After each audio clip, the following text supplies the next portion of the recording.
Hello students, my name is Jyoti Gagra और आपका स्वागत है अपने यूट्यूब चैनल ग्रो वर्टिकल में। तो आज मैं आपको जो टॉपिक पढ़ाने वाली हूँ उसका नेम है वेद। और वेद कितने प्रकार के होते हैं और मैंने सभी वेदों को अलग अलग जितने भी क्वेश्चंस बन सकते थे मैंने बनाए हैं, जो आपके एग्जाम में बार बार पूछे जा रहे हैं। तो वेदों में मैंने ऐसे क्वेश्चन तैयार किए हैं कि जो आपके एग्जाम से बाहर नहीं आएंगे। तो प्लीज हमारे चैनल को लाइक करें, सब्सक्राइब करें एंड कमेंट करके भी मुझे बताएं कि आपको मेरी वीडियोस कैसी लगती हैं। तो आइए शुरुआत करते हैं। तो वेद का विद, ये संस्कृत भाषा का जो शब्द है विद, विद मतलब जानना, ठीक है। वेद वेद कहलाते हैं। तो वेदों की संख्या कितनी है, वेदों की संख्या कितनी है? तो ये क्वेश्चन कई बार पूछ लिया जाता है कि वेदों की संख्या कितनी है? 4, ठीक है। वेद कौन कौन से हैं? वेद जो हमारे 4 प्रकार के वेद हैं वो कौन कौन से हैं? तो वो है ऋग्वेद, यजुर्वेद, सामवेद और अथर्ववेद, ठीक है। हमारे 4 प्रकार के ये वेद हैं। तो एक क्वेश्चन आपसे पूछ लिया जाता है, कि पूछा भी गया, बार बार आता भी है, और पहले प्रीवियस ईयर के क्वेश्चन पेपर में आप देखोगे तो आपको देखने को मिलेगा कि सबसे प्राचीन वेद कौन सा है। जब आपसे ये पूछा जाए कि सबसे प्राचीन वेद कौन सा है, तो आप बताएंगे कि ऋग्वेद सबसे पुराना वेद है। अच्छा, नेक्स्ट चलते हैं। ऋग्वेद में कितने पाठ मिलते हैं? देखिए, ऋग्वेद में कितने पाठ मिलते हैं? तो हम यहाँ पे बताएंगे कि इसमें 3 पाठ मिलते हैं। कितने पाठ मिलते हैं? 3 पाठ मिलते हैं। और तो कौन कौन से हैं वो? साकल, जिसमें 1017 मंत्र है, बालखिल्य जिसमें 11 मंत्र हैं, और वाशकल जिसमें 56 मंत्र हैं।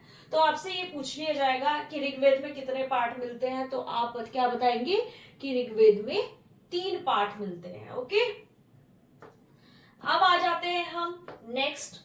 ऋग्वेद में कितने मंडल हैं? मंडलों की संख्या बताइए। क्वेश्चन आपसे पूछ सकता है कि ऋग्वेद में कितने मंडल हैं, मंडलों की संख्या बताइए। तो इसमें है, मंडलों की संख्या है 10। कितनी है? 10। अगर आपसे पूछेगा कि ऋग्वेद में अष्टक संख्या कितनी है, तो अष्टक मतलब अष्टक का ही अर्थ 8 होता है। तो इसमें आप बताएंगे कि इसमें 8, इसकी संख्या होती है 8। सूक्त संख्या, सूक्तों की संख्या कितनी है? सूक्त संख्या कितनी है? ऋग्वेद में सूक्त की संख्या कितनी है? ये क्वेश्चन पूछा जा चुका है काफी बार कि ऋग्वेद में सूक्त संख्या कितनी है। तो इसकी संख्या है 1028। और ऋग्वेद में मंत्रों की संख्या कितनी है? मंत्रों की संख्या की अगर बात की जाए तो 10,462 मंत्र इसमें है। मंत्रों की संख्या कितनी है? 10,462 मंत्र इसमें है। अच्छा, नेक्स्ट क्वेश्चन, ऋग्वेद की कितनी शाखाएं हैं?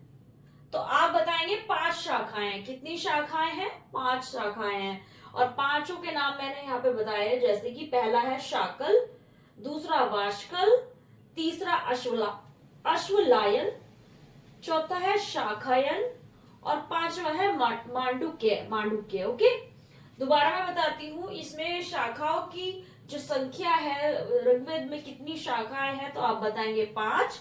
5 कौन कौन सी है? शाकल, वाशकल, अश्वलायन, शाखायन, मांडुक्य। ओके,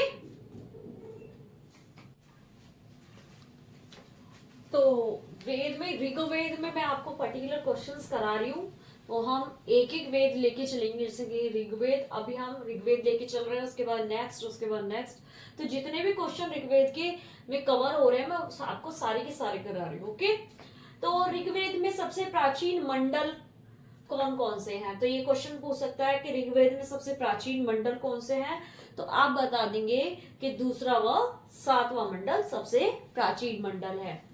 अच्छा, ऋग्वेद में बाद में कौन सा मंडल जोड़ा गया? बाद में मतलब ऋग्वेद में बाद में कौन सा मंडल जोड़ा गया है? वो जोड़ा गया है पहला व 10वां मंडल। अब नेक्स्ट क्वेश्चन, ऋग्वेद की ऋचाएं किस को समर्पित हैं? ये क्वेश्चन आया है कई बार कि ऋग्वेद किसको समर्पित है या ऋग्वेद की ऋचाएं किसको समर्पित है, तो ये समर्पित है अग्नि देवता को। ठीक है, वैसे इसमें अन्य देवी देवताओं का भी वर्णन किया गया है, परंतु ये समर्पित किसको है, अग्नि देवता को। अब आ जाएंगे नेक्स्ट क्वेश्चन पे, ऋग्वेद के कौन से मंडल में प्रसिद्ध मंत्र हैं। प्रसिद्ध मंत्र यानी कि ऋग्वेद में ऐसा पहला क्वेश्चन तो ये बनेगा कि ऋग्वेद में कौन सा मंडल है जो किसी प्रसिद्ध मंत्र के लिए बहुत ही प्रचलित है। तो ऋग्वेद में कौन से मंडल में प्रसिद्ध मंत्र है, वो है तीसरे मंडल में। और वो कौन सा मंत्र है, सूर्य देवता को समर्पित है, वो भी गायत्री मंत्र है। कौन सा मंत्र है, गायत्री मंत्र। और कौन से मंडल में है ये, तीसरे मंडल में। अब क्वेश्चन नेक्स्ट, ऋग्वेद के 9वें मंडल में किसका उल्लेख है। क्वेश्चन ये पूछ सकता है कि ऋग्वेद में 9वें मंडल में किसका उल्लेख है, वो है सोम देवता का। कौन से देवता का, सोम देवता का। अब आ जाते हैं नेक्स्ट, ऋग्वेद के ब्राह्मण ग्रंथ कौन से हैं। ठीक है, ऋग्वेद के ब्राह्मण ग्रंथ कौन से हैं, तो इसमें 3 मैंने आपको बताए हैं, ऐत्रेय, कौशितकी और शाखायन। ठीक है, इसमें ये तीनों आ जाएंगे, ये ऋग्वेद के ब्राह्मण ग्रंथ तीनों आएंगे। अब नेक्स्ट क्वेश्चन पे आते हैं, ये आप नोट भी डाल सकते हैं कि यूनेस्को द्वारा ऋग्वेद को विश्व मानव धरोहर के साहित्य में शामिल किया गया है। तो आपसे एग्जामिनर ये भी क्वेश्चन कर सकता है कि कौन से वेद को विश्व मानव धरोहर के साहित्य में शामिल किया गया है, तो आप बता देंगे ऋग्वेद। कौन से वेद को, या यूनेस्को ने कौन से वेद को विश्व मानव धरोहर के साहित्य में शामिल किया है, तब भी आपका आंसर होगा ऋग्वेद। तो आपको हमारी वीडियो कैसी लगी तो मुझे आप प्लीज कमेंट में बताएं, एंड हमारे चैनल को लाइक करें, सब्सक्राइब करें और कमेंट करें। और ये क्वेश्चंस आपके लिए बहुत ही ज्यादा आपके एग्जाम के लिए हेल्पफुल रहेंगे। धन्यवाद।